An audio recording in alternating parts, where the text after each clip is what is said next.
Okay વિદ્યાર્થી મિત્રો, ખૂબ સરસ મજાનો આજનો જે કાર્યક્રમ છે મિત્રો, શિક્ષણ સંવર્ધન અભિયાન અંતર્ગત સમન્વય ગુજરાત રાજ્ય આજે આપણે સરદાર વંદના અંતર્ગત કાર્યક્રમ અંતર્ગત આપણે ભેગા થયા છીએ. મંચ ઉપર બિરાજમાન છે પૂર્વ પ્રિન્સિપાલ બીએમ કોમર્સ હાઈસ્કૂલ, રાષ્ટ્રપતિ એવોર્ડ વિજેતા પરેશભાઈ ત્રિવેદી. તેઓનું આપણે હાર્દિક સ્વાગત કરીએ છીએ.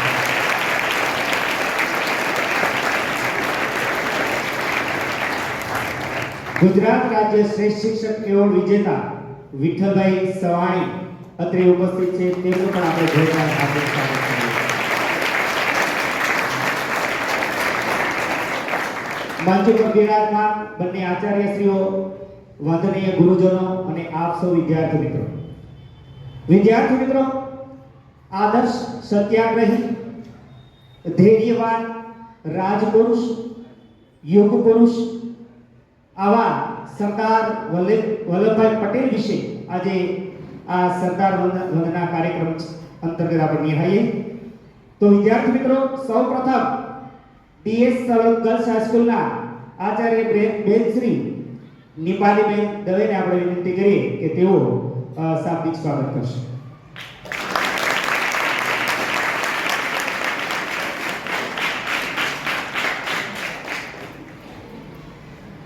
નમસ્કાર. આગંતુક મહેમાનશ્રીઓ, સાહેબ શ્રી પંડિત સાહેબ, સમગ્ર સ્ટાફ મિત્રો, વિદ્યાર્થી ભાઈઓ, સરદાર વલ્લભભાઈ પટેલના નામથી આપણે સૌ પરિચિત છીએ, પણ કેટલી બધી બાબત એવી હોય છે કે આપણે એમના વિશે જાણતા હોતા નથી. આજે આવેલા મહેમાનો આપણને એમના વિશે સારી એવી માહિતી આપશે. આ બધા વ્યક્તિઓ વિશે આપણે જાણવાનું એટલા માટે છે કે એ આપણા પ્રેરણા સ્ત્રોત છે. એમની પાસેથી આપણે કંઈક શીખવાનું છે અને આપણા જીવનમાં એ વસ્તુને સ્વીકારવાની છે. તો એ ત્રણેય મહાનુભાવો એમનો કિંમતી સમય કાઢીને જ્યારે આપણી સંસ્થામાં પધાર્યા છે ત્યારે આપણી બંને સંસ્થા વતી એમનું સ્વાગત કરું છું.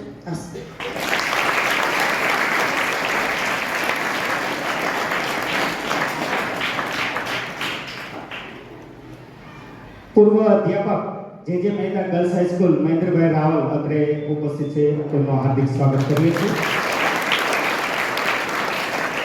પૂર્વ ટ્રસ્ટી શ્રી જીવરાજ દાદા પણ અત્રે ઉપસ્થિત છે. તેમનું પણ હાર્દિક સ્વાગત છે. विद्यार्थी मित्रों, एम कहवाय छे कि काम ऐसा करो कि पहचान बन जाए, काम ऐसा करो कि पहचान बन जाए, हर कदम चलो इसके निशान बन जाए. जिंदगी तो सब काट लेते हैं मेरे दोस्त, जिंदगी ऐसे जियो कि मिसाल बन जाए. आवा मिसाल रूप सरदार वल्लभभाई पटेल नो આપણે જીવન પરિચય અને એ આપણે આજે મેળવવા જઈ રહ્યા છે. સૌપ્રથમ મહેન્દ્રભાઈ રાવલને આપણે વિનંતી કરીએ કે તેઓ રાજ્ય સમન્વયનો પરિચય આપશે. તો મહેન્દ્રભાઈ રાવલ.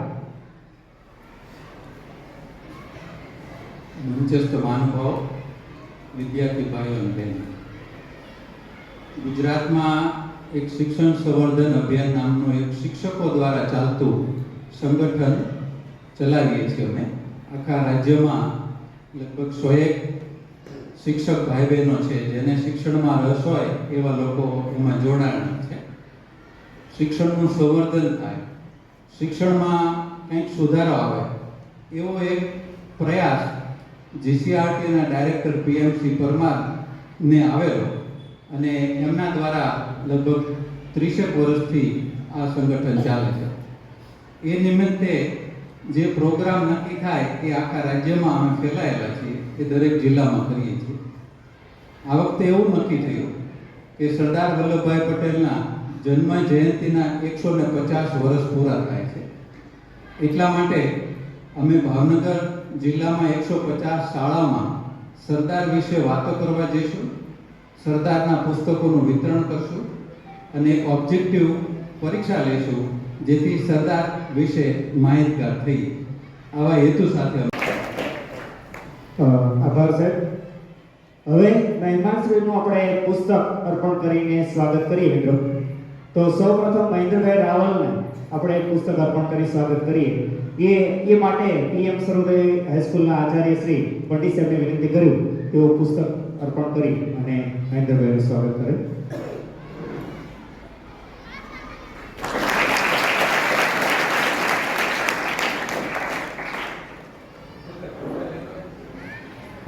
ત્યારબાદ સ્ટેટ એવોર્ડી શિક્ષક અને એકેડેમિક એડવાઇઝર વિદ્યાધીશ સ્કૂલ ભાવનગર અત્રે ઉપસ્થિત છે વિઠ્ઠલભાઈ સવાણી. તો તેમનું પણ આપણે પુસ્તક અર્પણ કરી સ્વાગત કરીએ. એ માટે નિપાલીબેનને આપણે વિનંતી કરીએ પુસ્તક અર્પણ કરી સ્વાગત કરે. જોરદાર તાળીઓથી આપણે અભિવાદન કરીએ.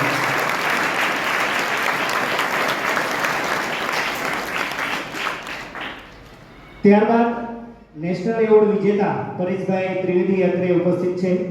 તો તેમનું પણ પુસ્તક અર્પણ કરી સ્વાગત કરીએ.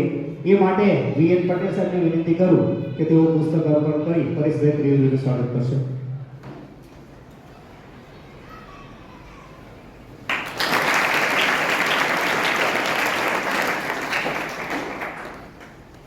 હવે મિત્રો 565 રજવાડાને એકત્રિત કરી અને એ પ્રોજેક્ટ અંતર્ગત શું કામ જે કરવાનું છે એ માટે વિઠ્ઠલભાઈ સવાણીને વિનંતી કરીએ કે સરદાર વંદના જે પ્રોજેક્ટ છે એનો પરિચય અને સરદાર સાહેબને ઓળખીએ એ વિષય ઉપર તેઓ વાર્તાલાપ કરશે.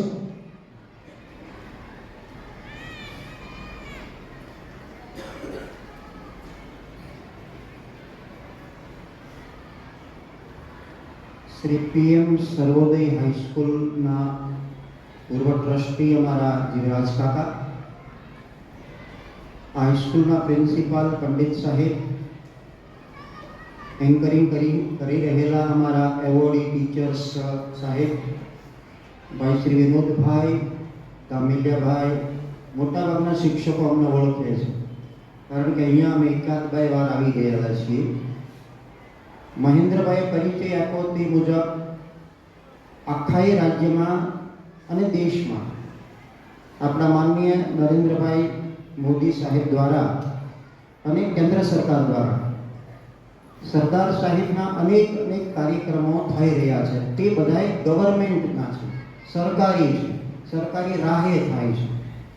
પણ અમે જે આવ્યા છીએ તે અમારું રાજ્ય લેવલનું 100 વ્યક્તિઓનું ગ્રુપ છે કે જે પોતાના પદરના ખર્ચે આવે, ગાડીઓ લઈને આવે, સીએલ મૂકીને આવે અને પોતાના ખર્ચે જ આ બધું કરવાનું છે. આમાં સરકારી કોઈ સહાય નથી. કારણ કે આ દેશના વિદ્યાર્થીઓ જે છે એમને આવા મહાનુભાવનો પરિચય આપણે આપતા રહીએ.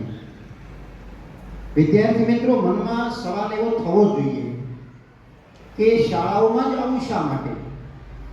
કેમ મંદિરોમાં આવું નથી થતું? કેમ દવાખાના કે હોસ્પિટલોમાં આવું નથી થતું? તો મિત્રો, આ દેશનું પહેલું શિક્ષણ પંચ રચાયું.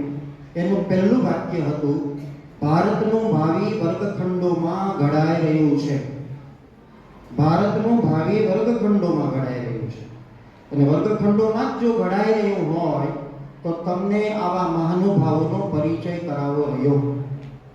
તેમાંના સરદાર વલ્લભભાઈ પટેલને જન્મ થયાને 150 વર્ષ થયા, એટલે આપણે એને સાર્ધ શતાબ્દી મહોત્સવ એવું કહીએ છીએ. અમારું આ ગ્રુપ ભાવનગરનું 18-20 વ્યક્તિઓનું છે. તે ભાવનગર અને સૌરાષ્ટ્રની 150 સ્કૂલોમાં જશું અને બાકીના આખા રાજ્યમાં પથરાયેલા છે એ પણ ધુરંધર હોય છે. બધા સંચાલકો છે, આચાર્યો છે, શિક્ષકો છે, એવોર્ડી ટીચર્સ છે અમારું ગ્રુપ. એમાં પણ એ બધા અન્ય પોતાના જિલ્લામાં કામ કરશે. પ્રશ્ન રહ્યો તમને આ કામમાં કઈ રીતે જોડવા? તો મહેન્દ્રભાઈ પરિચય કરાયો. સામે 50 પુસ્તિકા છે. એમાં અંદાજે 650 પ્રશ્નો સરદાર સાહેબ ઉપર જ છે અને એના જવાબો છે. એ પુસ્તિક 10 રૂપિયામાં લેવાની અને પછી એની કસોટી MCQ ટેસ્ટ લેવાની. એ શાળા જ લઈ લે, શાળાના જ શિક્ષક તપાસશે અને અમે એક કીટ અર્પણ કરીશું. 11 પુસ્તકોનો સેટ જે છે એ પણ શાળાને આપવાના છીએ. એક કટઆઉટ જે છે એ પણ શાળાને આપવાના છે. આ બધું કરવા માટે પણ વિદ્યાર્થી મિત્રો, અમને નવાઈ લાગે, તમને શ્રેષ્ઠીઓની પડાપડી હોય છે કે અમારે શું આપવું તમને, અમારી આર્થિક સહાય શું જોઈએ, અમે ના પાડીએ. પણ લાલજી ધર્માનંદને 2.5 લાખનો ચેક આપી દીધો. અમે ના પાડી. પછી સીધો નવજીવનમાં મોકલ્યો અને કહ્યું કે 565 સેટ તૈયાર કરો શાળાના આચાર્યોને આપવા માટે. એટલે એ થયા. હવે વાત કરવી છે મારે સરદાર સાહેબની. આ સરદાર સાહેબ એક એવો વ્યક્તિ હતો આઝાદીના પટાંગણની અંદર. ઇન્દિરા ગાંધીએ તો એને શ્રદ્ધાંજલિ આપતા એમ કહ્યું કે આકાશી મંડળનો સિતારો તારો હતો આ સરદાર વલ્લભભાઈ. તમે લોકો સામાજિક વિજ્ઞાનની અંદર સ્વાતંત્ર્ય યુગના આંદોલનો ભણતા હશો ને કદાચ પહેલા 8મા ધોરણમાં આવતું હતું. અને હજી પણ તમે ન ભણતા હોય તો જે વિદ્યાર્થીઓને કશુંક થવું છે જીવનમાં, પોતાનું એક સ્થાન બનાવવું છે સમાજની અંદર, એને આવા મહાનુભાવોને વાંચવા રહ્યા, સેવવા રહ્યા અને એમને સાંભળવા રહ્યા. તો સરદાર સાહેબ વિશે અનેક લેખકોએ પુસ્તકો લખ્યા છે. કેટલાય કવિઓએ સરદાર સાહેબ ઉપર કાવ્યો રચ્યા છે મિત્રો, કાવ્યો. આપણા ગુજરાતી સાહિત્યના શિરમોર ઉમાશંકર જોશીનો એક કાવ્ય સંગ્રહ છે, એમાં પણ સરદાર સાહેબ ઉપર અદ્ભુત કાવ્ય છે. હરિવંશરાય બચ્ચને હિન્દ કી નિડર જવાન એ શબ્દોથી એક કાવ્ય રચ્યું છે.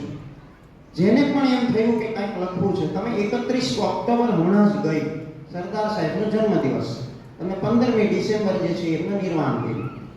તો 31મી ઓક્ટોબરના છાપાઓ જુઓ તો એમાં પૂર્તિમાં પણ અનેક લેખકોએ લખ્યું છે, જે અમે કહેવાના છીએ તે અને પુસ્તકોમાં લખાયું છે.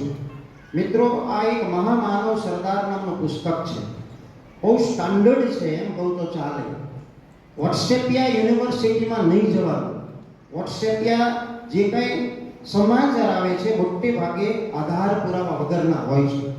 તમારે સાચું જ વાત કરવી છે, સાચી જ વાત સ્વીકારવી હોય તો આવા મહાનુભાવ મહામાનવ સરદાર પુસ્તક દિનકર જોશીએ લખ્યું છે તે છે. અને અમસ્તા તો બતાવવા લાવ્યો છું. સરદાર વિશેના માત્ર ને માત્ર જીવન પ્રસંગો તમારે 200 જેટલા જોઈતા હોય તો શૈલેષ સપરિયા એનું પુસ્તક છે સરદારના સંભારણા. આવા અનેક લેખકો અને કવિઓએ એમના વિશે લખ્યું છે.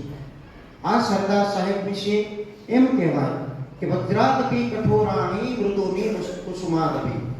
સરદાર સાહેબ કેવા હતા? વજ્રથી પણ કઠોર અને કમળથી પણ કોમળ એવા વ્યક્તિ હતા. દેખાવમાં તમે જુઓ સરદાર સાહેબનું, હમણાં એક મોટા રાજકીય વ્યક્તિએ વિધાન કર્યું કે સાલું સરદાર સાહેબનું નામ લઈએ છીએ આપણે ત્યાં આપણને ઉર્જા પેદા થાય. હું તો એમ કહું કે એમનું નામ લેવાનું ને એમનું જ્યારે દસ્તાવેજી ચિત્ર તમે જુઓ વિવિધ મુખમુદ્રામાં, ત્યારે એ પ્રયોગ કરો. વિવિધ મુખમુદ્રામાં તમે વોટ્સએપ મોબાઈલ જ વાપરો છો ત્યારે તમે એ જુઓ ને, લખો ફોટોગ્રાફર સરદાર વલ્લભભાઈ પટેલ, અનેક ફોટા તમને મળે અને એ ખાલી જુઓ તે તમને એમ થાય કે કેવો વ્યક્તિ હતો. અલબત્ત 15 ઓગસ્ટ 1947 દેશ આઝાદ થયા પછીના અમુક વર્ષ સુધી મિત્રો આપણી છાતી ગજગજ ફૂલે એવા મહામાનવો હતા અને એમણે દેશનું સંચાલન કરેલું. એવા સરદાર સાહેબ માટે મેં કહ્યું તેમ અનેક લેખકોને કવિઓએ લખ્યું છે, પણ કેટલાક કામો એમણે એવા કર્યા છે કે જે લગભગ કોઈ કરી ના શકે. આજકાલ આપણા દેશમાં એક મોટો પ્રશ્ન છે કે આઝાદી કાળ વખતે 15-17 પ્રાંતીય કોંગ્રેસ કારોબારી મળી અને હવે પ્રશ્ન આઝાદ તો દેશ થઈ ગયો, કોને વડાપ્રધાન બનાવવા? પ્રાંતીય કમિટીના સભ્યોનો મત લેવામાં આવ્યો અને મોટા ભાગના સભ્યોએ 13 થી 14 જણાએ સરદાર સાહેબ વડાપ્રધાન બને એવું થયું, એવું નક્કી કર્યું અથવા તો મત આવ્યો. ગાંધીજી એવી ચિઠ્ઠી લખી સરદાર સાહેબને કે સરદાર સાહેબે જાહેર કર્યું કે હું પ્રધાન પદની રેસમાં નથી, કે હું એનો ઉમેદવાર નથી. મિત્રો, ઘણાને એમ લાગે કે સરદાર સાહેબનો બે વ્યક્તિ જુઓ. મારે તમને ત્યાંથી મંડાણી કરવા છે કે સરદાર સાહેબ રાજનીતિજ્ઞ બન્યા એટલે કે રાજકીય ક્ષેત્રમાં આવ્યા અને ગાંધીના સંપર્કમાં આવ્યા તે પહેલા કેવા હતા? ગાંધીના સંપર્કમાં આવ્યા પહેલા સરદાર સાહેબ તો શૂટેડ બ્યુટેડ અને ટાઈ વાળા એક જાણે કે એક અંગ્રેજ અફસર હોય એવા હતા. ગુજરાત ક્લબની અંદર પત્તે રમતા હતા. કોઈએ કહ્યું એના મિત્રએ, ચાલ ગામમાં ગાંધી આવ્યા છે ને સાંભળવા દઈએ. સરદાર કે સાનો માનો બેસ, ગાંધીને સાંભળીને શું કરવું છે? હું તને 2 ટિપ્સ વધારે શીખવીશ. આ એક અલ્લડ પુરુષ જેને કહેવાય એ સરદાર ગાંધીના એવા સંપર્કમાં આવ્યા, એવા વિચારધારામાં આવ્યા કે હું એમ કહું એના ભક્ત નહીં, કદી પણ એના ભક્ત નહીં કહેવાનું, પણ અદના સેવક અને સાથીદાર બની રહ્યા. આ સરદાર સાહેબ જે છે એમણે એમનો આ મેં ડ્રેસ કયો ને અંગ્રેજી પોશાક જાણે કહેતો, એ કઈ રીતે ત્યાગ્યો? મિત્રો, આપણે અમુક વસ્તુ જીવનમાં ત્યાગી શકતા નથી. સરદાર સાહેબ સાબરમતી આશ્રમથી મીટિંગમાં ગોધરા જતા હતા.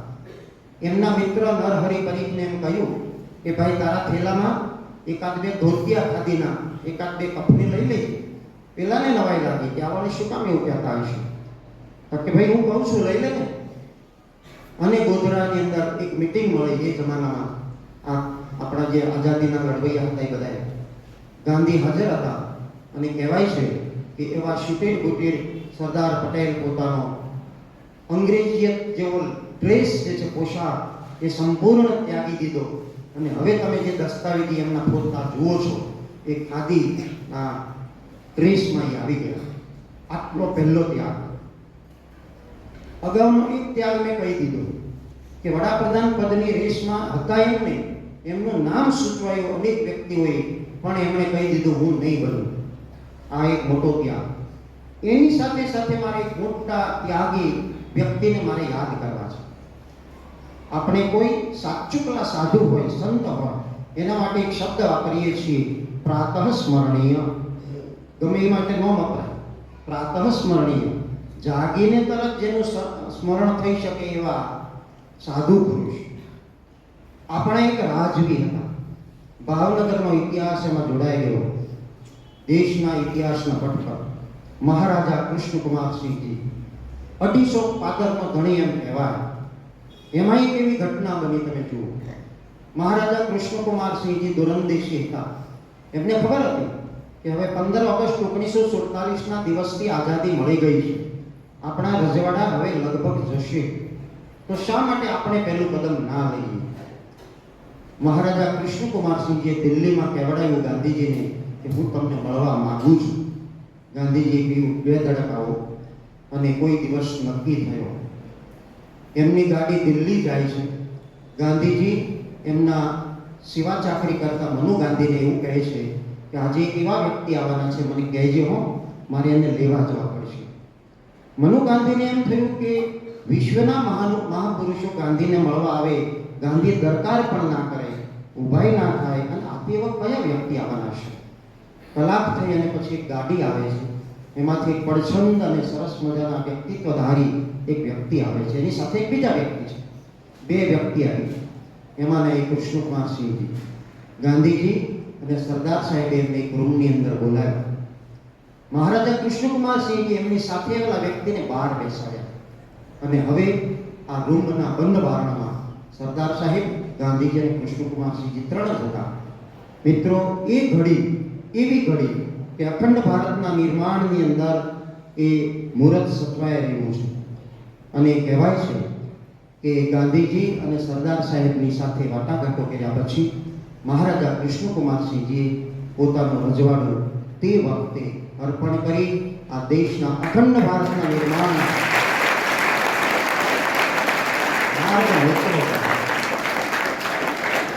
અને પછી એમને મદ્રાસના ગવર્નર બનાવવામાં આવ્યા. આપણો દેશ આઝાદ થયા પછી આ મહારાજા, આ તો થયું. મહારાજાએ કેડી પાડી અને એ કેડી પછી રાજમાર્ગ બની ગઈ સરદાર સાહેબના પ્રયત્નો.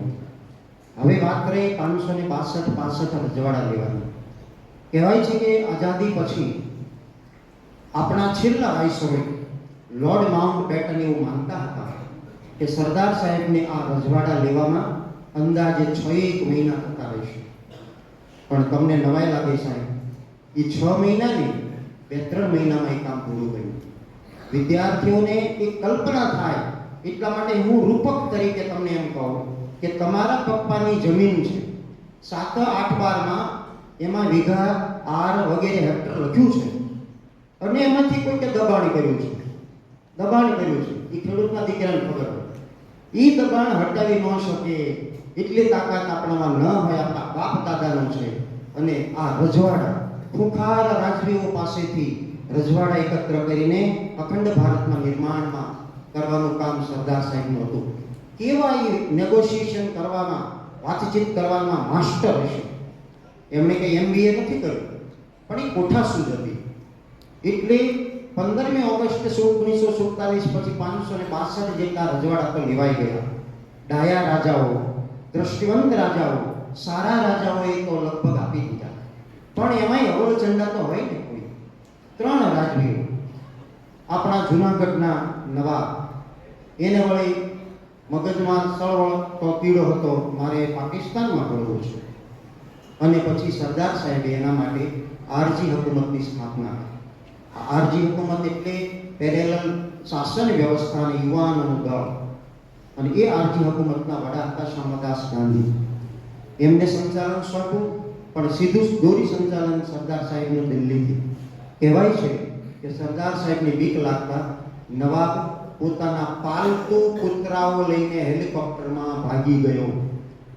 એની 2-4 પત્નીઓ હતી એ ભૂલી ગયો અથવા તો રહી ગઈ, પણ એના કૂતરા લઈને એ પાકિસ્તાનમાં ભાગી ગયો. અને આપણો દેશ આઝાદ થયા પછીના 81 દિવસે જુનાગઢ આપણને મળ્યો. 81 દિવસે. ત્યાર પછીનું હૈદરાબાદ, ખતરનાક હૈદરાબાદનો નિઝામ, ખતરનાક, બોલવાથી માંડીને વ્યવહારના બધે સરદાર સાહેબને ધમકી આપી. સરદાર સાહેબ કઈ વળતો જવાબ ન આપી. એમની સાથે તો વીપી મેનન અને બીજા અનેક સહાયક કાર્યકરો હતા, એમને મોકલે, વાટાઘાટો ચાલે. અને કહેવાય છે કે અંતે એ નિઝામ પણ પગે લાગતો થઈ ગયો. ત્રીજી વાત રહી કાશ્મીરની. કાશ્મીર તો આપણા હાથમાં સાહેબ કેમ રહ્યું એના માટે 1 કલાક વાત જોઈએ, પણ હું તમને 2-3 મિનિટમાં કહી દઉં. કાશ્મીરનો રાજા હતો છેલ્લો હરિસિંહ. એને વિવરિંગ માઇન્ડ વાળો. એ નક્કી ના કરી શકે કે મારે ભારતમાં રહેવું કે પાકિસ્તાનમાં. આપણો દેશ આઝાદ થયો પછી પાર્ટીશન થયું, ભાગલા પડ્યા. તમે જાણો છો, પાકિસ્તાન હતું નહીં. મોહમ્મદ અલી જીણાએ પાકિસ્તાન ઊભું કર્યું. અને સરદાર સાહેબ, જવાહરલાલ નહેરુ, રાજેન્દ્ર પ્રસાદ, એ વખતના ધુરંધર લોકો એમ કહે છે કે અનિવાર્ય સંજોગોને કારણે આ ભાગલા સ્વીકારાયા છે. બાકી ગાંધી સાહેબે તો એમ કહ્યું કે મારા શરીરના ટુકડા કરો પણ ભાગલા નહીં કરો. આ સરદાર સાહેબને મળવા આફળો હરિસિંહ આવે છે. શું કામ? લશ્કરી ચડાઈ થઈ ગઈ છે પાકિસ્તાન ઉપરથી. હવે બંને દેશ હજી તો આઝાદ જ થયા, આઝાદ જ. કેટલાક લશ્કર એમની પાસે હોય, માણસો કેટલા હોય, પણ જીણાએ એક એવું દળ ઊભું કર્યું, અવળચંડા, કે જે હેરાન કરે કાશ્મીરની પ્રજાને. સીધી રીતે આમાં મુકાબલો કરે એમ નહીં, પણ હેરાન કરીને. પણ હરિસિંહ ડરી ગયા, દિલ્હી ગયા. આપણા કહે છે કંઈક કરો જલ્દી, આપણા હાથમાંથી કાશ્મીર જશે. હવે એ વખતે તે 4-5 વ્યક્તિ બેઠા હતા. છેલ્લા viceroy lord Mountbatten, Jawaharlal Nehru, Sardar Patel, છેલ્લા આપણા લશ્કરીવાળા ચૌધરી ને એવા બીજા બધા. જવાહરલાલ નહેરુ એના સ્વભાવ ગતે બોલે છે, ભાઈ શાંતિ રાખો, બધું થશે. તેમણે કોઈકે કીધું કે આપણે ચડાઈ કરવી જોઈએ. લોર્ડ માઉન્ટબેટન કે ઉભા રહ્યો, તમે ચડાઈ ન કરી શકો. સરદાર કશું બોલતા નથી. સાંભળજો, સરદાર ત્યારે જ બોલે કે એનું વાક્ય થઈ શકતું હોય. લોર્ડ માઉન્ટબેટન કે તમે ચડાઈ ના કરી શકો. કેમ? હરિસિંહે પત્રમાં સહી કરી દીધી, જોડાણ પત્રમાં. સરદાર જાણતા કે આ વસ્તુ સાચી છે અને જવાહર યુનોમાં પ્રશ્ન લઈ જવા માંગતા હતા. સરદાર સાહેબે દૃષ્ટિ ફેંકી ચૌધરી ઉપર, લશ્કરના વડા અને હરિસિંહ. લશ્કરના વડાને પછી કીધું, પહેલા હરિસિંહને કીધું સહી તાત્કાલિક કરો, અને ત્યાં સહી કરાવી એમ કહેવાય છે. પછી આપણા લશ્કરી વડાને કીધું કે તાત્કાલિક હેલિકોપ્ટર મોકલો, જેટલા સૈનિકો સરંજામ હોય મોકલો, હું વહેલા 4 વાગે ત્યાં આવું છું. અને વહેલા 4 વાગે સરદાર સાહેબ હેલિકોપ્ટર લઈને ગયા. પણ જવાહરલાલ નહેરુ કે તમે ન જઈ શકો, તમને કંઈક થયું તો. કંઈક થયું એટલે જીવ સટોસટના ખેલ હતા. સરદાર સાહેબ કે મારી શ્રદ્ધાંજલિ પાઠવી દેજો તમે સંસદમાં, પણ હું ક્યાં જઈશ. આવા સરદાર સાહેબ માત્ર 4 વાગે વહેલા સવારે જે તે ઘડીએ ન ગયા હોત તો આપણા હાથમાં કાશ્મીર ન હોત. એવા સરદાર સાહેબને આપણે વાંચવા વિચારવા જોઈએ. કારણ કે તમારે આવું બનવાનું છે. તમારામાંથી કોઈક આવા થશે તો એ રાજ સંચાલન થશે. તમારામાંથી કોઈ એવા અધિકારી થશે તો જિલ્લાનો વહીવટ કરી શકશે. આ સરદાર સાહેબની સાદાઈ અને વગેરે મેં સામે એક રોલર બોર્ડ બનાવ્યું છે. એમાં પહેલું છે રાજ્ય સમન્વયની સામાજિક પ્રવૃત્તિઓ, શૈક્ષણિક પ્રવૃત્તિઓ. એ મારે નથી કહેવું. નીચે લખ્યું છે સરદાર સાહેબમાંથી આપણે શું ગ્રહણ કરી શકીએ. જે વાંચી શકે છે એ થોડાક અંગ્રેજી શબ્દો છે. એ શું છે તો કે leadership quality of Sardar Vallabhbhai Patel. એમની લીડરશિપ ક્વોલિટી છે, ગુણધર્મો છે, ગુણો છે. એના માટેનો એક અધ્યાય લઈ શકીએ તો કલાક સુધી ચાલે. આવા ગુણધર્મો આપણે લેવાના છે. એમાંના છે પ્રામાણિકતા, ત્યાર પછી દેશ માટેનું એમનું જે સમર્પણ છે તે છે, બહાદુરી, નિડરતા. હવે જ્યારે દીકરીઓ અહીંયા બેઠી છે ત્યારે મારે એક પ્રશ્ન કહેવાનું ગમશે મને, અને દીકરાઓએ પણ સાંભળવું પડશે, સાંભળવું જોઈએ. મારે એક વાક્યમાં કહેવું છે કે હું જે પ્રસંગ કહું છું તેમાંથી તમારે એ પકડવાનું છે કે તમારા મમ્મી પપ્પા સાથે આજની તારીખમાં આટલી ઝીણી વાત કરવાનું જો લોકશાહી ઘરમાં હશે તો તમે દુઃખી નહીં થાઓ. દીકરીઓ માટે તો આ જમાનામાં છે ને છે કે નાનકડી બાબત પણ મમ્મી પપ્પાને કહી દો, કોઈની બીક રાખ્યા વગર કહી દો તો તમે સુખી થશો. પણ એવા પગલા, એવી વાત કે એવી વાતમાં નહીં આવો કે મમ્મી પપ્પાને ખબર ના. વાત મારે માંડવી છે સરદાર સાહેબની દીકરી મણિબેનની. સરદાર સાહેબને બે જ સંતાનો હતા, ડાયાભાઈ પટેલ અને મણિબેન પટેલ. હવે મણિબેન કોલેજમાં આવ્યા. સરદાર સાહેબને તો નવરાશ હતી નહીં. વળી પાછો ઇતિહાસ તમે જાણો છો કે સરદાર સાહેબ 75-76 વર્ષ જીવ્યા, પણ અંદાજે 35-37 વર્ષે તો એ વિધુર થઈ ગયા હતા. એમના પત્નીનું અવસાન થયું. ફરી એમને લગ્ન નથી, પણ એમની દીકરી જે છે એમને ભણાવવાનો ટાઈમ એમને નહોતો, એટલે એમના મિત્ર વાસુદેવ પુરુષોત્તમ ગણેશ માવલંકર, યાદ રાખો શબ્દ. ભવિષ્યમાં પ્રશ્ન પૂછાય. ભારતની પ્રથમ સંસદના પ્રથમ સ્પીકર ગણેશ વાસુદેવ માવલંકર એમના મિત્ર હતા. અમદાવાદમાં મણિબેનને મોકલ્યા એમના ભણવા, પણ ગણેશ માવલંકર એકવાર ફોન કર્યો. સરદાર સાહેબ ગુજરાત વિદ્યાપીઠમાં મિટિંગમાં આવ્યા. ભાઈ, તારી દીકરી છે એ સુનમુન રહે છે, રડે છે, ભણતી નથી અથવા તો જીવ નથી લાગતો. સરદાર સાહેબ દોડતા ગયા. એક બાપ હતા, દીકરીને બેસાડી. સરદાર સાહેબ શું કહે છે મણિબેનને? મણી, હું તારો બાપય છું, તારી માએ છું, કારણ કે તારી માં. તને શું તકલીફ છે? અનેક પ્રશ્નો કર્યા પછી જો તમારા મમ્મી પપ્પા પણ આવો પ્રશ્ન તમને કરે, એવું લોકશાહી વાતાવરણ આ એક સરદાર સાહેબે દુનિયાને આપ્યું. સરદાર સાહેબે એની દીકરીને કીધું કે મણી, તું મોટી થઈ છું, કદાચ તને કોઈ ગોરત્યો ગમ્યો હોય તો એ ઊંઘે કરતો જાઓ. અને મણીબેનના આંખમાંથી આંસુ થઈ ગયો. એના પપ્પાને બાપુજી બાપુજી તમે કેમ એવું માની બેઠા તમારે આવવું છે? એ બધું છોડો, મારી તકલીફ આ છે, મને દુઃખ આ છે. શું મારી મમ્મી નથી? તમારી સંભાળ કોણ રાખે? જો મારી સામે તમે ઊભા છો, તમારા કપડામાં થોડા ફાટેલા છે, તમારા કપડા થોડા ઘણા મેલા છે, તમને કોણ આ સેવા કરે?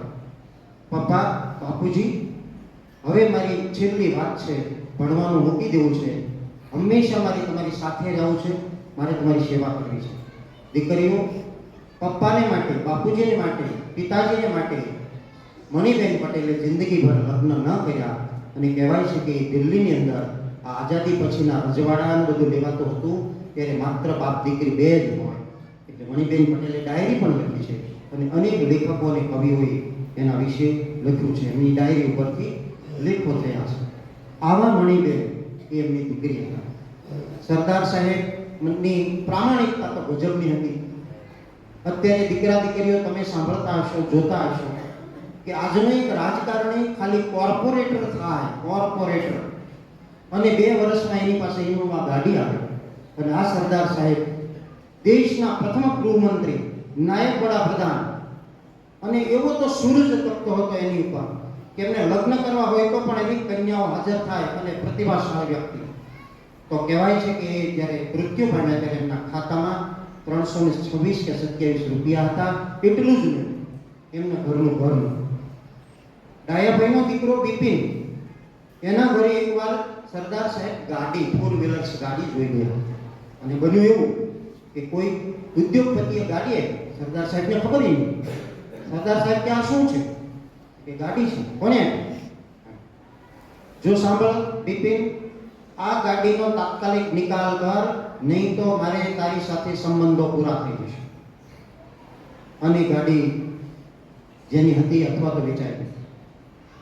એવા જ એના ભત્રીજાઓ દિલ્હી આવતા હતા. તો કોઈ પરીક્ષા આપવા, કોઈ કારણસર સરદાર સાહેબ ક્યાં હતા એટલે સ્વાભાવિક કહે ને કે દાદા કે કાકા અમે દિલ્હી આવ્યા છીએ, તમારી પાસે આવીએ. તો આપણા કાકા કે દાદા પ્રધાન હોય તો એમ જ કે દીકરી આવો આવો, તમારી વ્યવસ્થા સરસ થઈ જશે. સરદાર સાહેબ કે સાંભળ, મને મળવાનું નથી, દિલ્હી છોડીને જલ્દી તમે બહાર નીકળી જાઓ. શું કામ આવું કીધું સરદાર સાહેબ? એવું કેમ કીધું? ભવિષ્યમાં કોઈ પણ એમ ના કહી શકે કે હું રજવાડા લઈ રહ્યો છું, ત્યારે કોઈ નેગોશિએશન થાય છે ત્યારે કોઈ રાજાએ એને મોકલ્યા છે, લાંચ રૂશ્વત કે કોઈ પેલામાં મારા ભત્રીજાને મોકલ્યો છે, એ પણ એની પર આરોપ ના લાગે એટલી કાળજી પણ સરદાર સાહેબ રાખતા હતા અને એને પાછો મોકલી દીધો. વાત માત્ર એ છે કે સરદાર સાહેબ આટલા પ્રામાણિક હતા. એ સરદાર સાહેબ ભાવનગરમાં આવ્યા છે, ગુજરાતમાં ફેર્યા છે. અને મને કહેવા દો કે ભાવનગરમાં એક જમાનામાં આપણો દેશ આઝાદ થયો પહેલા સરદાર સાહેબની યાત્રા નીકળતી હતી અને એમની પર હુમલો થયો. અને હુમલામાં ડાયાભાઈ પટેલ અને જાદવજી મોદી કરીને 2 શહીદ થઈ ગયા. કેમ? તો કે સરદાર સાહેબની ઉપર ઢાલ થઈ ગયા, બિલકુલ ઢાલ થઈ ગયા. અને એનું સ્ટેચ્યુ હમણાં મુકાયું છે. કારણ કે ગુજરાતના એક એવો મગજ ફરેલા વ્યક્તિ વળી પાછી એક સરસ મજાની સરદાર યાત્રા કાઢી, ગોપાલભાઈ કરીને જમારડીના અમરેલી પાસે. તો બારડોલીથી શરૂ કરીને સોમનાથ મંદિર સુધીની યાત્રા કાઢી અને એના હસ્તે પછી અમે એ જાદવજીભાઈ મોદીનું સ્ટેચ્યુ બાકી હતું એ પૂરું કર્યું. મિત્રો, એ ગાડીમાં આપણા મહાન કેળવણીકાર નાનાભાઈ ભટ્ટ પણ હતા, એ પણ ઘાયલ થયેલા. તો આવા સરદાર સાહેબ ઉપર એ વખતે ભાવનગરમાં હુમલો થયો હતો. ઈશ્વર કૃપા અને માનો કે આપણા દેશનું કોઈ અખંડ ભારતનું નિર્માણ કરવા સર્જાયેલા વ્યક્તિને ઈશ્વરે સાચવવાનો હતો, એ રહ્યા. તો આવા સરદાર સાહેબને આપણે અનેક વખત વાંચવા જોઈએ. મિત્રો, મારી પછીના મિત્ર વાત કરવાના છે. મારે એટલું જ કહેવું છે કે આ બેઠેલા અનેક વિદ્યાર્થીઓએ મારા શબ્દો કાનમાં લીધા, સાંભળ્યા, પણ એને અસર એટલાને જ થઈ છે કે જેનામાં પોતાનું કંઈક વ્યક્તિત્વ છે, પોતાના દીવાનું કંઈક અજવાળું છે. એવા વ્યક્તિઓને મારી વાતની સ્પર્શ થશે અને એ લોકો હવે આવા પુસ્તકો વાંચશે. અમે પણ દેતા થઈએ છીએ 11 જેટલા પુસ્તકો. એટલે ભવિષ્યના આ PM સર્વોદય હાઈસ્કૂલનો એવા વિદ્યાર્થીઓ સમાજમાં બહાર પડે કે એ સારો કલેક્ટર બને, સારો DSP બને, અરે સારો ખેડૂત બને, સારો તલાટી બને અને સારો અધિકારી કે પદાધિકારી બને અને તમારા મમ્મી પપ્પાને, કુટુંબને અને શાળાને ગૌરવ અપાવો. એના માટેનો એક આ રાજમાર્ગ એટલા મહામાનવોને વાંચવા રહ્યા. સૌના સરદાર, જય સરદાર. ધન્યવાદ.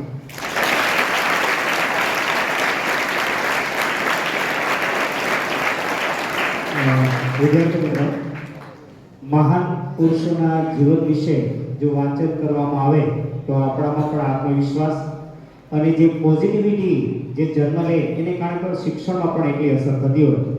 વિદ્યાર્થી મિત્રો, સરદાર વલ્લભભાઈ પટેલ છે એ ઇંગ્લેન્ડમાં જે લંડન શહેર છે એમાં વકીલની જે પરીક્ષા 1912માં એ પ્રથમ ક્રમાંકે એમણે પાસ કરી. એ સમયમાં 1912 તો એનો આઈક્યુ લેવલ પણ એટલો ઊંચો હતો. મિત્રો, બીજી એની જે અડગમનના મુસાફરી છે તો એકવાર એ વકીલાત કરી રહ્યા હતા. એમાં હું એક જે વ્યક્તિ છે એ ખોટા આરોપમાં સપડાયેલો, એટલે સરદાર વલ્લભભાઈ પટેલ પાસે આવ્યા, જો તમે મારો કેસ લડશો તો જ હું જીતી શકીશ.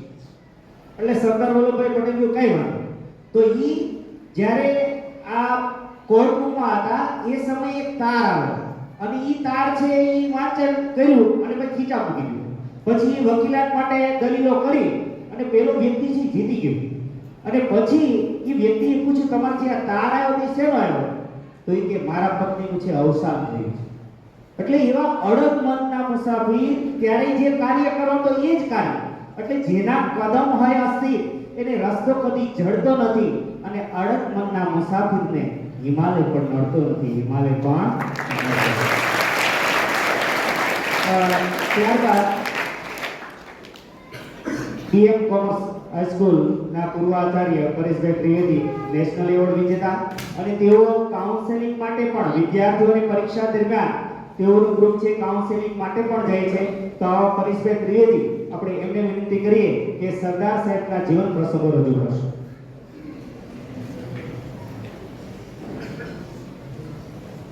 માનનીય પંડિત સાહેબ, માનનીય નિકાલીબેન, ઉપસ્થિત ટ્રસ્ટી સાહેબો, શિક્ષક ભાઈ બહેનો, વિદ્યાર્થી ભાઈ બહેનો, સરદાર વલ્લભભાઈ પટેલ સંદર્ભે આપણે વાત કરી રહ્યા છીએ.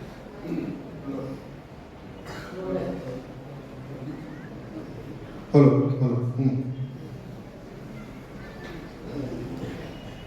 Hello hello. સામાન્ય રીતે આપણી બેસવાની કેપેસિટી 40-45 મિનિટની હોય છે, એ અમને ધ્યાનમાં છે. એ સંદર્ભે જ હું તમારી સાથે વાત કરીશ. બધા ટટ્ટાર બેસી જાઓ. વાહ, સરસ. તમે બધા આ બે જે વક્તવ્ય સાંભળ્યા એ પણ બહુ સરસ રીતે સાંભળ્યા છે. સરદાર પટેલ વિશે તમે કેટલું જાણો છો એ હું કઈ પ્રશ્નોત્તરીમાં પૂછવાનું નથી. એના માટે તો પછી તમારી એક ટેસ્ટ લેવાના છે ને એવું બધું ભવિષ્યમાં કરવાના છે, ત્યારે કરીશું. પણ જે સવાણી સાહેબે વાત એવી કરી કે સરદાર પટેલના જીવનમાંથી આપણે કંઈક લેવાનું છે, તો સરદાર પટેલ એક મહાપુરુષ તરીકે આપણે એને ઓળખીએ, આપણા દેશના ખૂબ મોટા નેતા તરીકે ઓળખીએ. પણ સરદાર પટેલ અને ડોક્ટર આંબેડકર આ બંનેનું થોડું અવમૂલ્યન થયું હોય ને એવું આપણે જોયું છે. કારણ કે સરદાર પટેલ સમાજના નેતા હોય ને એવું બધા આખા દેશમાં બધા પટેલ યાત્રા કાઢે, બીજું કાઢે નામ. અને ડોક્ટર આંબેડકર છે ને એ દલિત સમાજના નેતા હોય ને એવી રીતે ચલાય. અત્યારે પણ એવું ચાલે. ખરેખર તો આ બંને નેતાઓ ગાંધીજી, જવાહરલાલ નહેરુ ને એ કક્ષાના રાષ્ટ્રીય નેતાઓ હતા, પણ એ એક વર્ગ પૂરતા સીમિત કરી દીધા. એટલે 150મી એમની જન્મ જયંતિ છે ત્યારે અમારું જે દરેક જગ્યાએ જઈને વાત કરવાનું કારણ એ છે કે એ આપણા રાષ્ટ્રીય નેતા હતા એ તરીકે પ્રસ્થાપિત કરવાનું. અને આ સમયમાં લગભગ તમે બધું વાંચતા નથી. અહીંયા 10મા 12મા વાળા છે જ નહીં, એ ક્લાસમાં છે, સારું છે. હવે પછીના બીજા કાર્યક્રમમાં પંડિત સાહેબને ને બેનને કહીએ કે 10મા 12માની પરીક્ષાના સંદર્ભમાં શું કરવાનું, એને ફરીવાર અમને બોલાવશે તો અમે એન્જોય યોર એક્ઝામ એવા પ્રકારની બીજું એક વક્તવ્ય શ્રેણી કરીએ છીએ. એમાં વિદ્યાર્થીઓનો આત્મવિશ્વાસ વધે એવું કરીશું. હું 20 વર્ષ સુધી એક મોટી સ્કૂલમાં પ્રિન્સિપાલ રહ્યો અને 13 વર્ષ સુધી શિક્ષક રહ્યો. હું ગણિતનો શિક્ષક હતો. ગણિતના પીરિયડમાં બધા વિદ્યાર્થીઓને રસ ના પડે. 10મા ધોરણના ગણિતના વિદ્યાર્થીઓને મેં કહી રાખ્યું હતું કે તમને જ્યારે ભણવાની ઈચ્છા ન હોય ને ત્યારે મને કહેજો, તો તે દિવસે આપણે ભણીશું નહીં. તો એક દિવસ મારો 7મો પીરિયડ હતો અને ત્યારે ક્લાસમાં જ્યારે દાખલ થયો ને ત્યારે વિદ્યાર્થીઓની નોટ બંધ, દફતર પેક કરેલું અને પેન ને એવું બધું મૂકી દીધું. નહીતર શું હોય, ગણિત ખુલ્લું હોય, નોટ ખુલ્લી હોય, હાથમાં પેન હોય. હું સમજી ગયો આજે બધા વિદ્યાર્થીને ભણવું નથી લાગતું.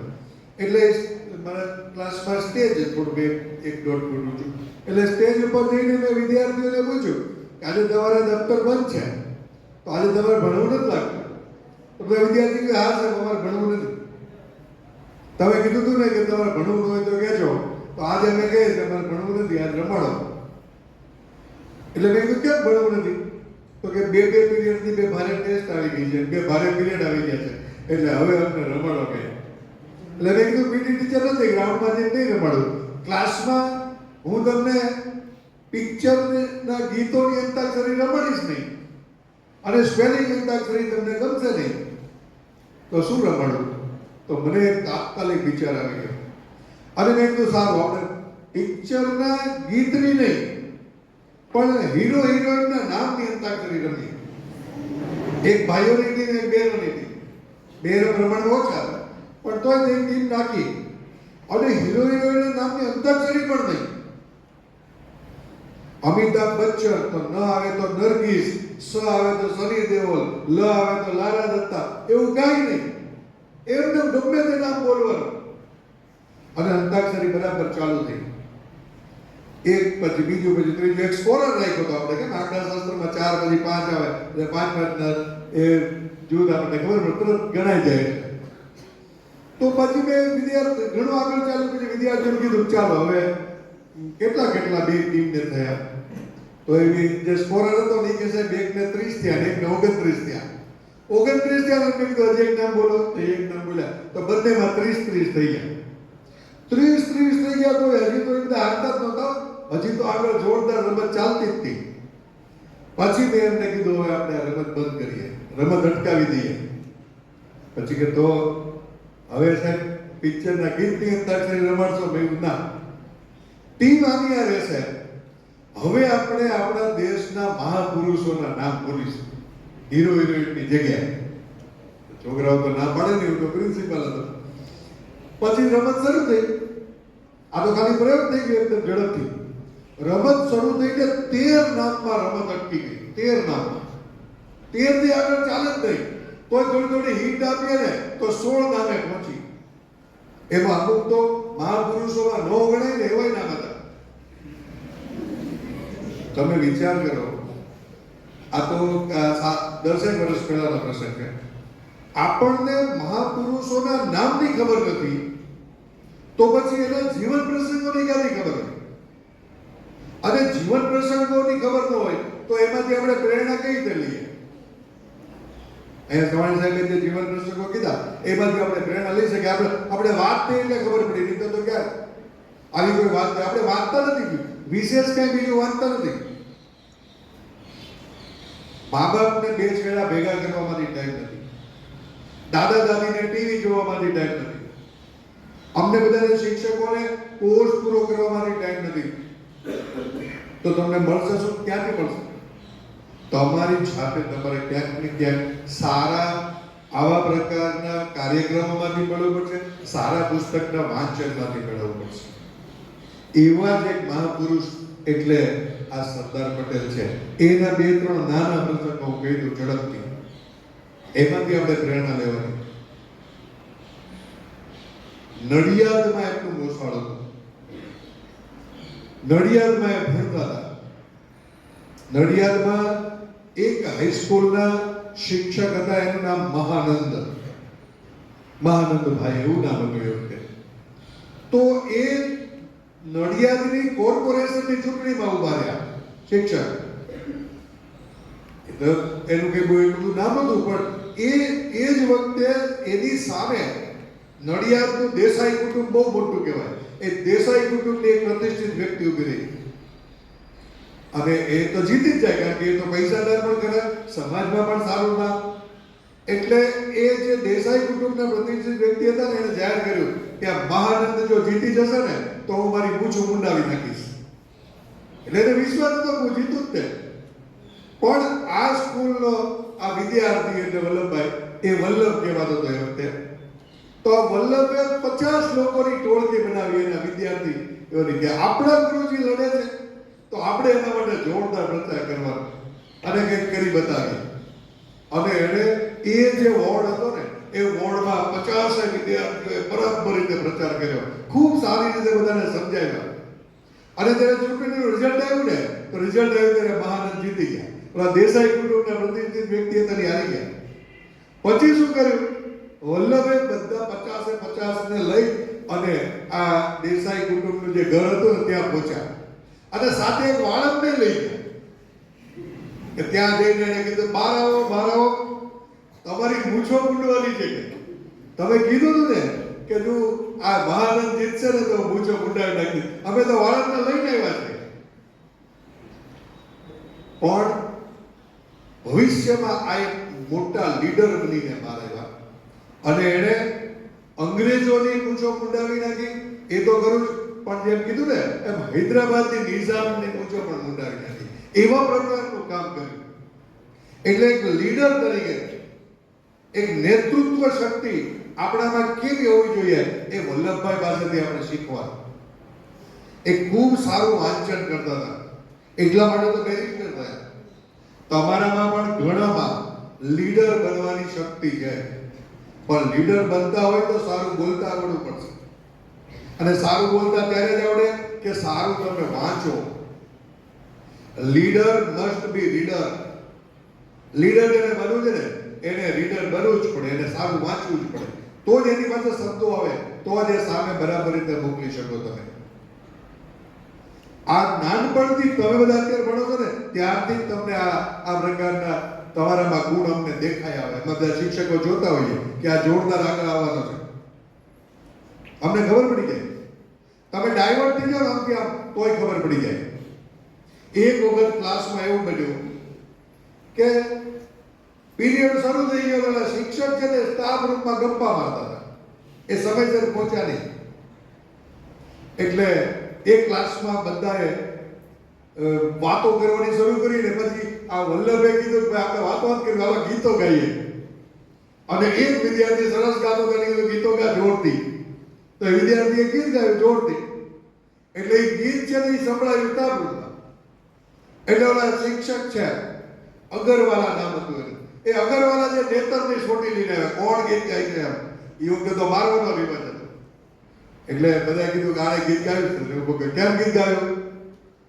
તો એ શાંત વિદ્યાર્થી હતો, બિચારો કે બોલે નહીં. તો વલ્લભે ઉભા થઈને કીધું કે તમે સ્ટાફ રૂમમાં ગપ્પા મારતા તો અમે શું કરીએ? અમે તો ગીત જ ગાઈએ ને.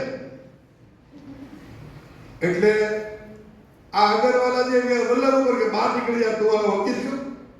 એને બહાર કાઢ્યો તો આખો ક્લાસ બહાર નીકળી ગયો. આખો ક્લાસ બહાર નીકળી ગયો. હવે મને નથી ભણવું, વલ્લભ જેમ કહે છે ને એમ જ અમે કરશું.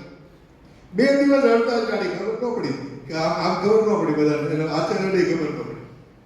પણ ત્રીજા દિવસે પછી આ અગરવાલાએ ત્યાંના આચાર્યને ફરિયાદ કરી. હેડમાસ્ટર એ ભરૂચા સાહેબ હતા. ભરૂચા સાહેબને કીધું કે આ વિદ્યાર્થી આવું કરે છે. તો ભરૂચા સાહેબ બધા વિદ્યાર્થીઓને બોલાવ્યા અને વલ્લભે કીધું કે આ સાહેબ અડધા પીરિયડ સુધી ગપ્પા મારતા હતા. ક્લાસમાં અમે કઈ અશિસ્ત નથી કર્યું, ખાલી ગીત ગાયું છે. તો શું કામ અમે કઈ કરીએ? એટલે હા, એટલા માટે અમે હડતાલ પાડી. તો ભરૂચા સાહેબે કીધું અગરવાલા સાહેબની માફી માંગો. તો વલ્લભ કે જે કઈ ગુનો કર્યો છે એણે કર્યો છે, અમે ક્યાં ગુનો કર્યો છે? અમે શું કામ માફી માંગીએ? અગરવાલા સાહેબે માફી માંગવી જોઈએ. આવું સ્પષ્ટ કહેવાવાળો હતો. પછી ભરૂચા સાહેબને ધ્યાનમાં આવ્યું કે આને કેવું નહીં કર, સારું જાઓ ક્લાસમાં બેસી જાઓ, હવે પછી આમ નહીં કરતા હતા, ગીત બેસા હતા ક્લાસમાં. પણ સાચી વાત યોગ્ય રીતે રજૂ કરવી, અન્યાય સહન નહીં કરવો, એ આ પ્રસંગમાંથી આપણને જાણવા મળે. એવા વિદ્યાર્થી જીવનના ઘણા પ્રસંગ છે, બધા આપણે અત્યારે કહેવા નથી. પણ એનો જે હમણાં વિજુડા સાહેબે જે વાત કરી એક પ્રસંગ, એ હું રિપીટ કરી દઉં તમને એક દ્રઢ થઈ ગયા એટલા માટે કે તમે જે ફરજ બજાવો છો એ ફરજ નિષ્ઠા કેવી હોય? તમારી ફરજ અત્યારે શું છે? વિદ્યાર્થી તરીકેની છે. એટલે હું ભણીશ તો દેશ માટે ભણીશ. અમારી બધાની ફરજ શું છે શિક્ષકોની? ભણાવવાની. હું ભણાવીશ તો દેશ માટે ભણાવીશ. એટલે ફરજમાં જો નિષ્ઠા મળે તો એક જબરદસ્ત કામ થાય. નિષ્ઠાથી જે કામ થાય ને એવું બીજાથી કામ ન થાય. પરાણે કામ થતું હોય ને એ ફરજ પરાણે પણ બજાવી શકાય અને નિષ્ઠાથી પણ બજાવી શકાય. તો સાહેબે જે વાત કરી એ વાત એવી હતી કે એ બેરિસ્ટર હતા, વકીલ હતા અને એક કેસ બોરસદની કોર્ટમાં ચાલી રહ્યો હતો. એમના પત્ની બીમાર હતા એટલે એમને ઘરે વાત કરી કે આપણે બરાબર ધ્યાન રાખજો, મારે 2 દિવસ આ કોર્ટમાં દલીલમાં ચાલવાનું છે, તો હું ત્યાં જઈશ અને દલીલ કરીશ, તમે મારા પત્નીને સંભાળજો. ઝવેરબા, એનું નામ ઝવેરબા હતું. એમના પિતાજીનું નામ ઝવેરભાઈ હતું અને એના પત્નીનું નામ ઝવેરબા હતું. તો આ ઝવેરબા બીમાર હતા, એટલે એટલા બધા બીમાર નહોતા, પણ 2 દિવસમાં એવું ડેવલપમેન્ટ થયું કે બહુ તકલીફ થઈ ગઈ. એમને જસલોક હોસ્પિટલમાં લઈ ગયા અને ત્યાં એ અલગ પ્રકારની પરિસ્થિતિ બની. એટલે પછી શું થયું કે આ બીજે દિવસે જ્યારે દલીલો ચાલતી હતી ત્યારે જ સાહેબ એક ડેવલપમેન્ટ તાર આવ્યો. એ વખતે ટેલિફોન નહોતા, એટલે તારમાં સાંકેતિક ભાષામાં લખેલું એ તાર એને આપવામાં આવ્યો અને દલીલ તો જોરદાર ચાલતી હતી. અને એમને દલીલ પૂરી કરી. લગભગ જ્યારે આ તાર આવ્યો ને એના પછી 1 કલાક દલીલ ચાલી. બધાને ખબર પડી ગઈ કે આ જીતવાના જ છે. રિઝલ્ટ બીજે દિવસે આવવાનું હતું એનું જજમેન્ટ. પણ પછી બધાએ પૂછ્યું કે આ તમે તાર શેનો આવ્યો હતો? તો એમણે કીધું કે આ તાર છે ને એવો છે કે મારા પત્નીનું અવસાન થયું છે, એટલે મારે તાત્કાલિક જવું પડશે.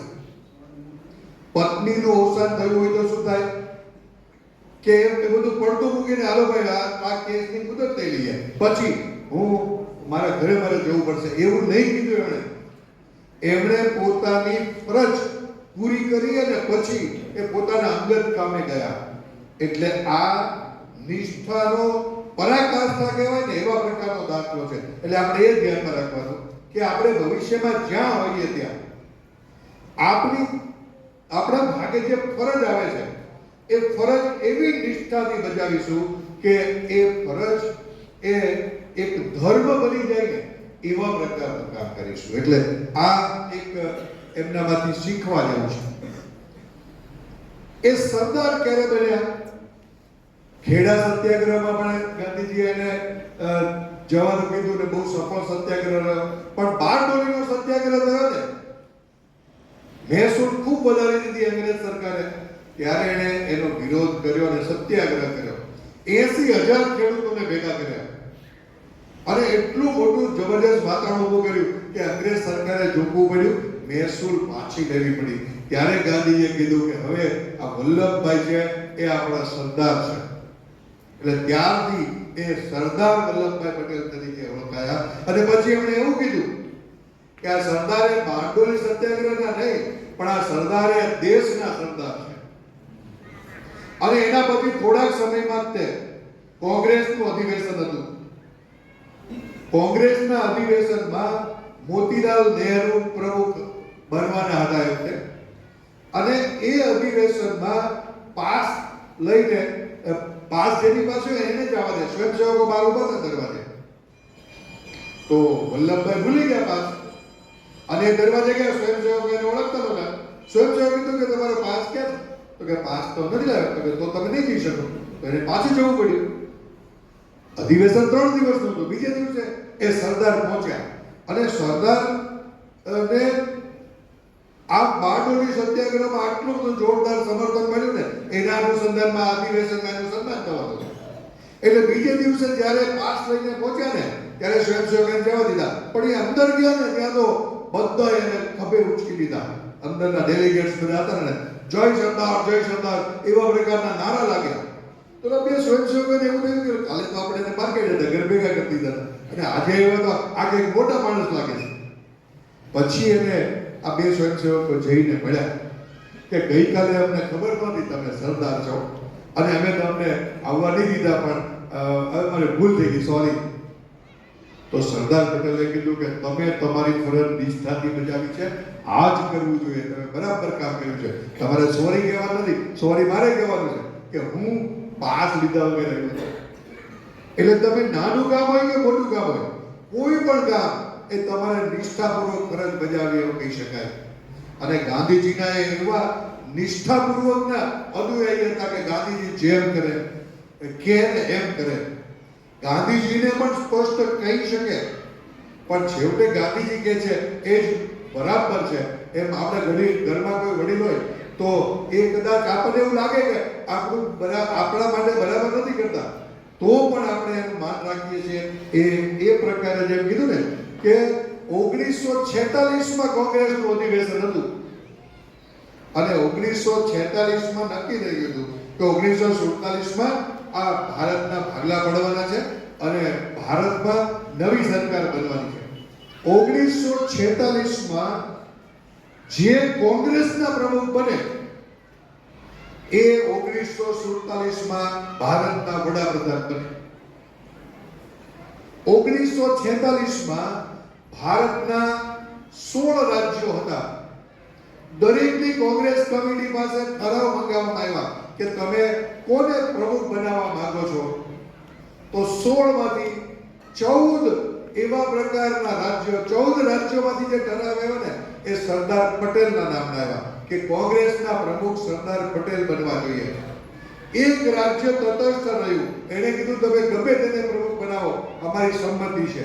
એક રાજ્યમાંથી જવાહરલાલ નહેરુ એ કોંગ્રેસના પ્રમુખ બને ને એવો ઠરાવ આવ્યો. 14 વિરુદ્ધ 1. પણ ગાંધીજીએ કંઈ જોયું હશે એવું કે સરદાર પટેલ કરતા જવાહરલાલ નહેરુ બને તો સારું. આ એક ચર્ચાનો અને વિવાદનો મુદ્દો તો છે જ. પણ ગાંધીજીએ સરદાર પટેલને કીધું કે હું ઈચ્છું છું કે તમે આ પ્રમુખ પદની રેસમાંથી ખસી જાઓ અને જવાહરલાલ નહેરુને પ્રમુખ બનવા દો. તો ગાંધીજીને તો એક ચુસ્ત અનુયાયી હતા. એને કીધું બાપુ તમે કયો, એમાં કંઈક વિચારવાનું જ ન હોય. અને એમણે એમનું ઉમેદવારી પત્ર પાછું ખેંચ્યું અને જવાહરલાલ નહેરુ બિનહરીફ એ પ્રમુખ બન્યા. એ પ્રમુખ બન્યા એટલે 1947માં એ વડાપ્રધાન બન્યા. જો સરદાર પટેલ વડાપ્રધાન હોત તો આ એક પ્રશ્ન આપણા બધા માટે છે.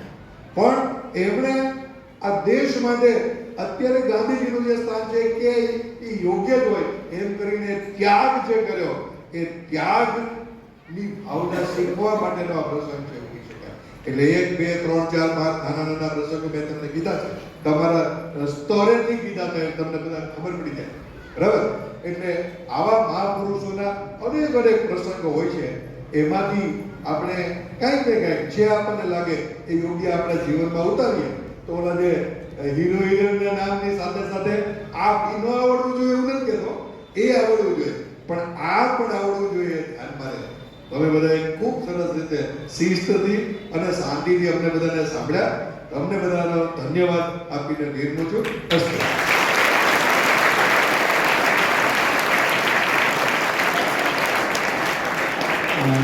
ખૂબ સરસ ત્રિવેદી સાહેબ. ત્રિવેદી સાહેબને તો અમે રેગ્યુલર ઇનોવેશનમાં બધે સાંભળીએ છીએ અને બાળકોલક્ષી એમના જે વક્તવ્યો છે એ બાળકોને બહુ પ્રોત કરી દે છે. મિત્રો, વિદ્યાર્થી મિત્રો, સરદાર વલ્લભભાઈ પટેલ એવું વ્યક્તિત્વ, આ માટીમાં હું જન્મ્યો છું, આ માટીમાં હું જીવીશ, આ માટી મારી કાયા, આ માટી મારી માયા અને આ માટીમાંથી આ માટીમાં હું ભળી જઈશ, એવું એનું વ્યક્તિત્વ, એવો એનો આત્મવિશ્વાસ. હવે મિત્રો, ત્યારબાદ 11 જે સરદાર પટેલ સાહેબના 11 પુસ્તકો છે એને આપણે શાળાના આચાર્ય શ્રી બંને હાજર છે તો એમને આપણે અર્પણ કરીએ. એ માટે સૌપ્રથમ પંડિત સાહેબને આપણે 11 પુસ્તકોનો સેટ અર્પણ કરીએ. એ માટે વિઠ્ઠલભાઈ સવાણીને વિનંતી કરું કે તેઓ આપના વરદ હસ્તે એ પુસ્તકોનો સેટ અર્પણ કરશો. જોરદાર તાળીઓથી આપણે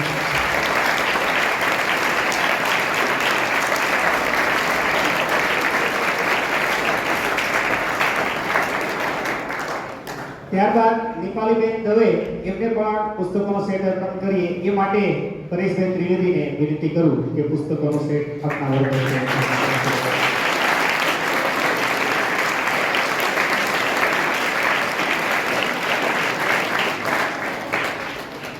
ત્યારબાદ સરદાર સાહેબનું કટ આઉટ આપણે અર્પણ કરીએ. એ માટે પંડિત સરને આપણે સરદાર સાહેબનું કટ આઉટ અર્પણ કરીએ. એ માટે વિઠ્ઠલભાઈ સવાણીને વિનંતી કરીએ કે આપના વરદ હસ્તે તો જીવરાજદાદાને આપણે વિનંતી કરીએ કે આપના વરદ હસ્તે સરદાર સાહેબનું કટ આઉટ એ પંડિત સાહેબને અર્પણ કરશો.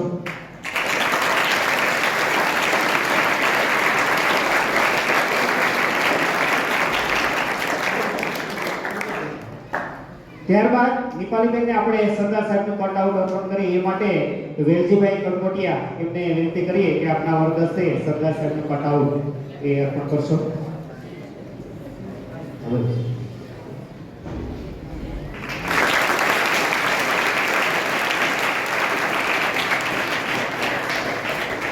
ત્યારબાદ આપણે સરદાર સાહેબ ઉપરની જે પ્રશ્નોત્તરીની જે બુક છે, કીટ છે, થેલી, એ મનીષભાઈને અર્પણ કરશે. એ માટે બળદેવસિંહ જે સાહેબ છે ગર્લ્સ હાઈસ્કૂલના શિક્ષક, એમને વિનંતી કરું કે તેઓ મને એ પ્રશ્નોત્તરી બુક છે એ અર્પણ કરશો.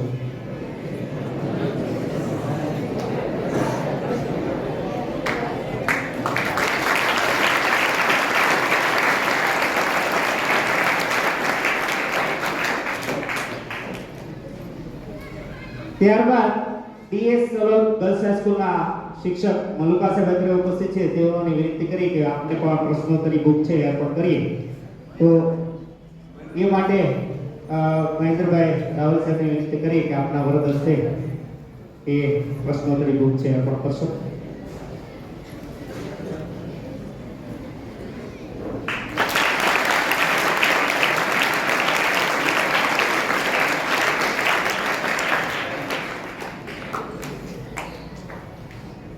ખૂબ સરસ મજાનો કાર્યક્રમ.